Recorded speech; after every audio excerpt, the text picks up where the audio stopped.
Myanmar's military junta has cut off internet access across the country amid growing protests against this week's coup. Crowds of people took to the streets of the largest city, Yangon, on Saturday to denounce the military takeover. Riot police blocked the streets using barricades and water cannon. Many of the protesters wore red in support of arrested leader Aung San Suu Kyi. Resistance appears to be growing. This demonstration in Yangon is the first such mass public protest since the military took over the country on Monday.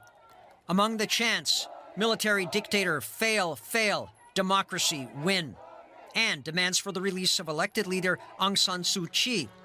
Authorities were not far away. Army Chief Min Aung Hlaing seized power on Monday, alleging fraud in a November 8th election won by Aung San Suu Kyi's NLD party.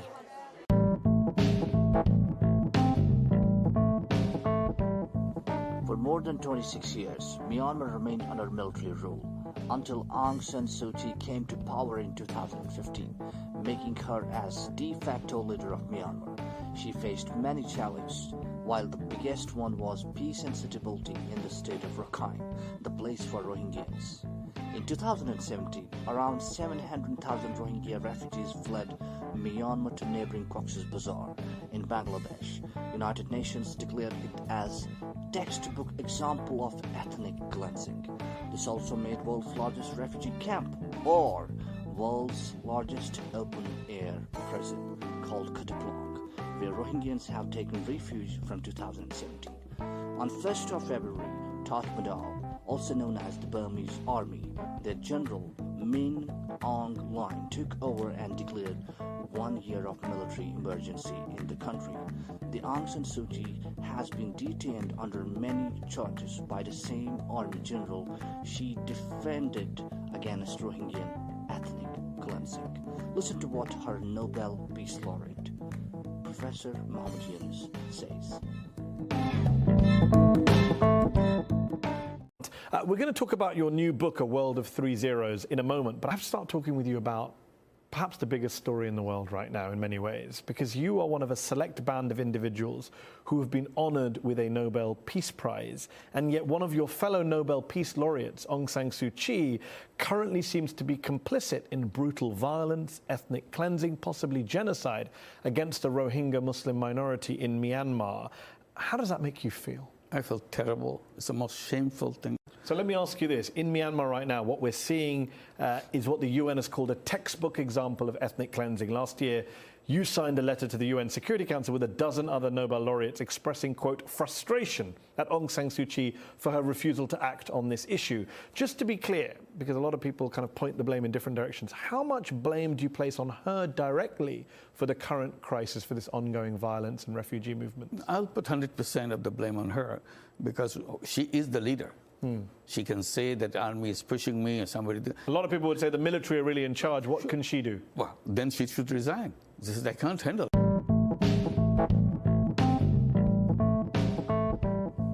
Today, millions of these Rohingyans across the world, especially in refugee camps of Cox's Bazar, gave three-finger salute, a symbol of resistance against authoritarianism, dictatorship, and military rule. Well, I don't see much hopes for Rohingya refugees, but I'm sure Aung San Suu Kyi will learn a lot from this coup, and hopefully she will restore full rights for Rohingyans in near future. Hey guys, my name is Muzamil Balkh, and I welcome you to another episode of Plain Talk with MMB. In this episode, I will speak with Nason Lwin, who is founder of Free Rohingya Coalition. Let's welcome him. Nason Lwin, thank you so much for being with me on Global Politics. It's really an honor to have you on my show. Thank you so much for inviting me to your show. You're based in Germany right now, so this program is all about Myanmar. Make us understand what is happening in Myanmar right now and how all of a sudden entire population woke up to the military rule in the country. Yeah, this happened on February 1st, last Monday. It was not a surprise for me. I was expecting that something will happen since after the election in November 8, 2020, the military-backed military proxy party USDP, Union Solidarity and Development Party, has lost in the election. So basically, the military chief, Mayor Line, who is now the coup leader, he is going to retire in coming April. Okay. I believe that he has the personal invasion that he wants to become the president of the country. So he was expecting his proxy party will have at least more than 25%, and they already have the 25% in the parliament, military member, So with this, he can form the government and he can become the president. But the election result was not favoring him, and finally he was accusing that there were the electoral fraud, irregularity in the voter list. These all were the excuse to take over the power. So just a few days before the military coup, his spokesman was saying, there were his speech was indicating that there will be a military coup. So this happened finally on February 1st. In the night of January 31st, they have arrested this civilian leader and the prominent activist, and finally, without any bloodshed, they took over the power. So military dictatorship is back in Myanmar. This is the third time since 1962. Absolutely. And in 58 years, only the 5 years civilian government ruled the country for the past 5 years. Okay, absolutely, yes. People around the world are rejoicing how the de facto leader Aung San Suu Kyi has been detained. A sort of rejoicing because of her stand on the Rohingya refugees. Some of them are saying that this is a sort of what goes around comes around. What do you make out of this statement? Yeah, we were very upset since after she was released from the house arrest in 2012. When she came to the Geneva for the ILO conference, where she was asked by a reporter whether she concerned the Rohingya as a citizen. She replied no. She doesn't know. That means she pretend as if she doesn't know anything about the Rohingya. When she formed her political party in 1988, we supported her. 4 Rohingya candidates represented her party, and there were many thousand of Rohingya members in her party. When she issued the identity card for the party membership, that the race in Myanmar, all the identity card you will find with the race and the religion. The race and the religion. The race was, the Rohingya was mentioned in the card, in the back, her signature stamp was there. So, and also after, the election, as the military regime was not handovering the power, they have formed the committee representing for people parliament. One Rohingya was the member there. So we supported my own uncle was the branch founder in the Rakhine state.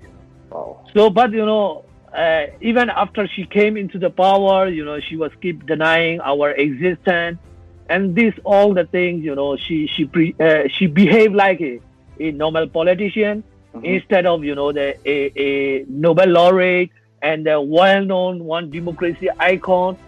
So during her, the civilian government, there were 2 major events, in 2016 and the 2017.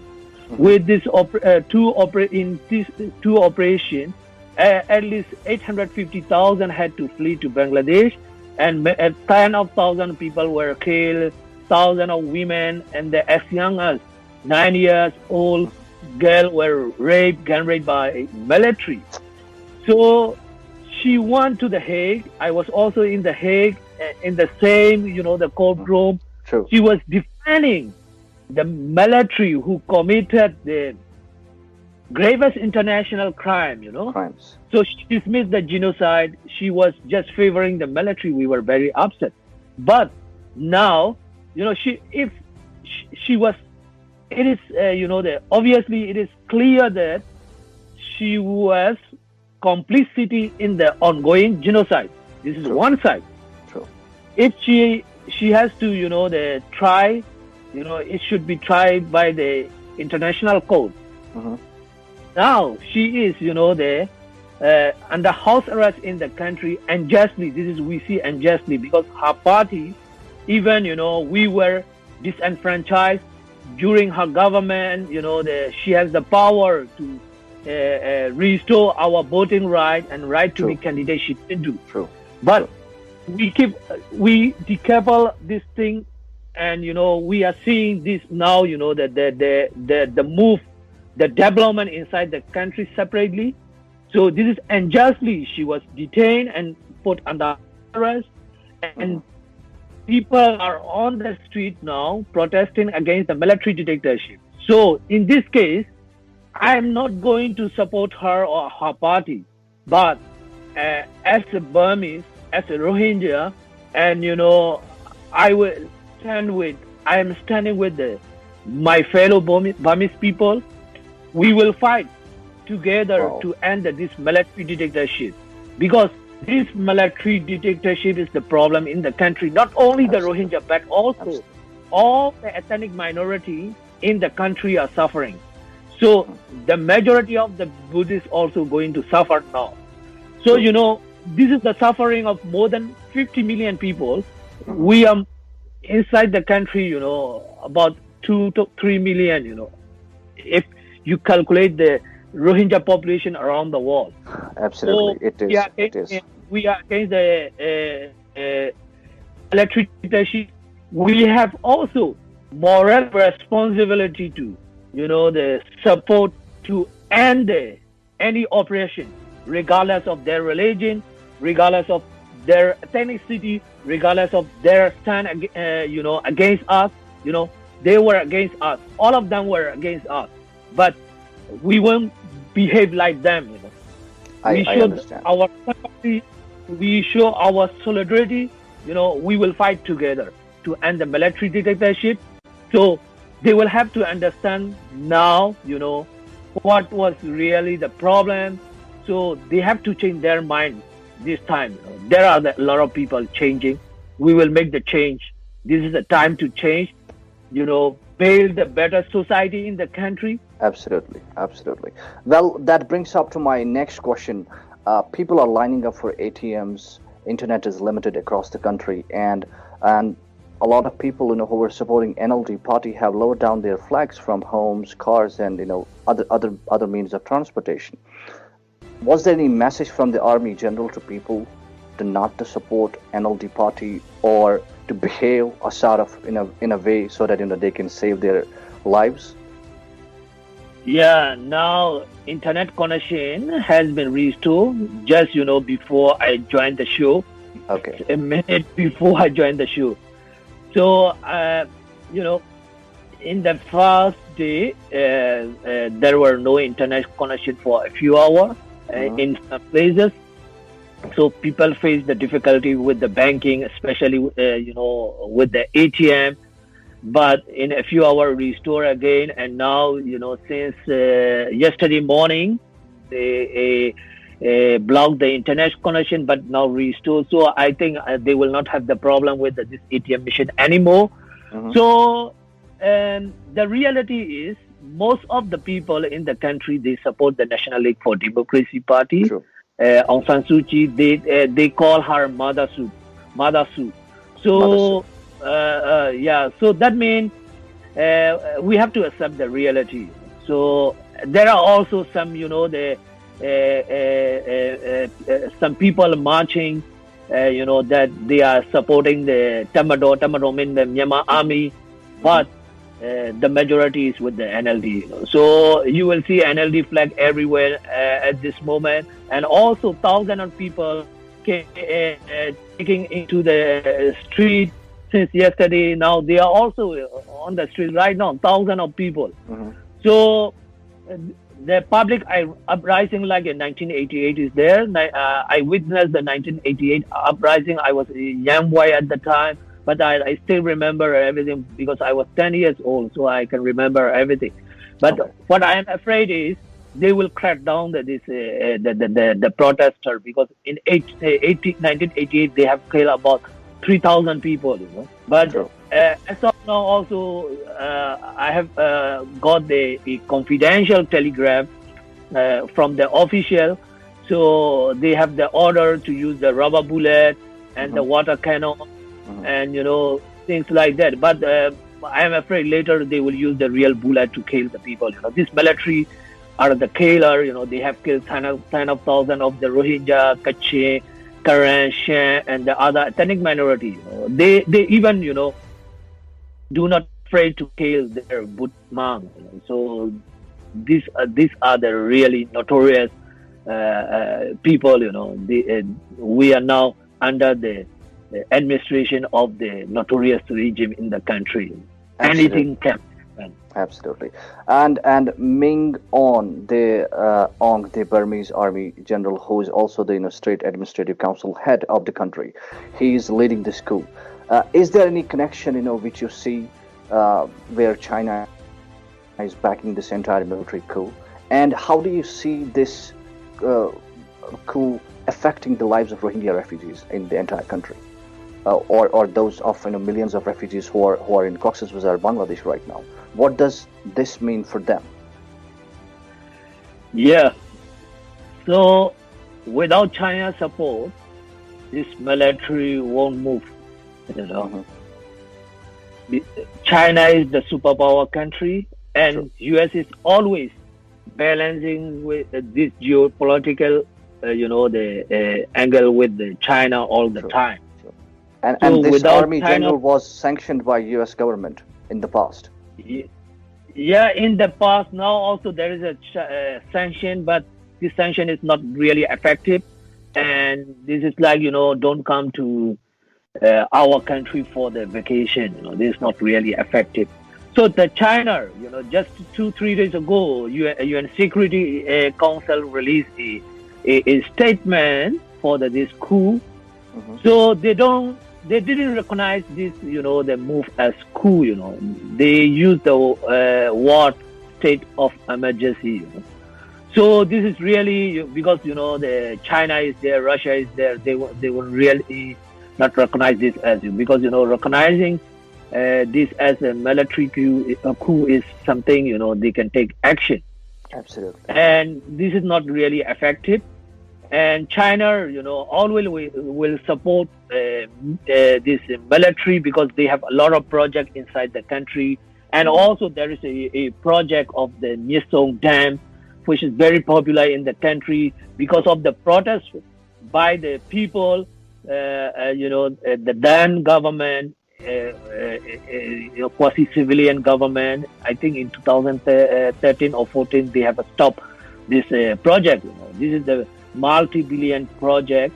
True. So I think now China will have this project and many other, they can exploit the regime and manipulate they are already manipulating the regime, So China has the interest. They have also the other road, the Belt Road or something like that. They have the plan to connect with the Bangladesh, India, this all they will do during this military regime.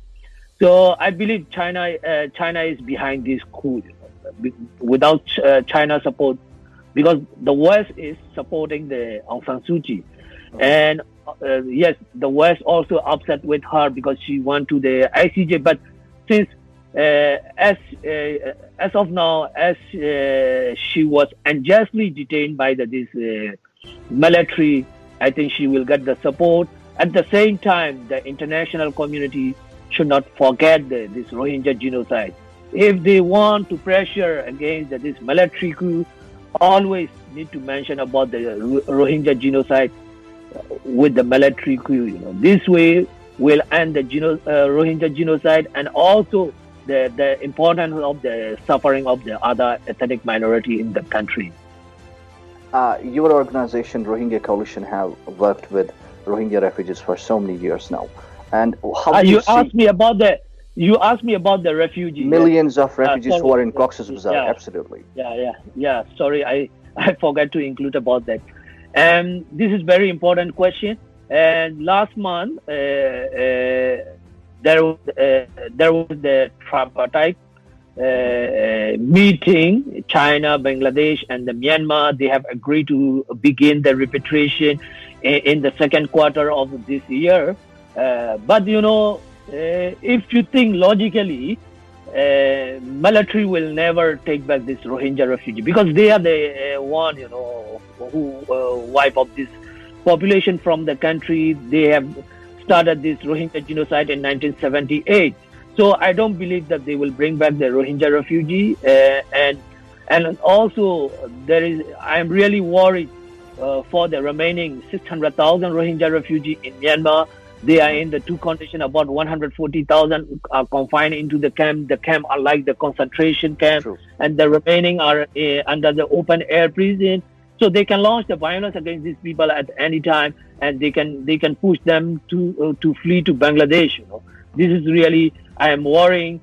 So the refugee from the Cox's Bazar camp, they are standing with their fellow Burmese people.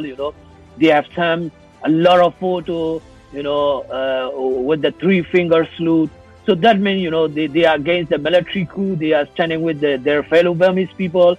So really, and this military dictatorship, then, I think we can sort out all the problem inside the country. Once we have the real democracy, not the one, recently we had.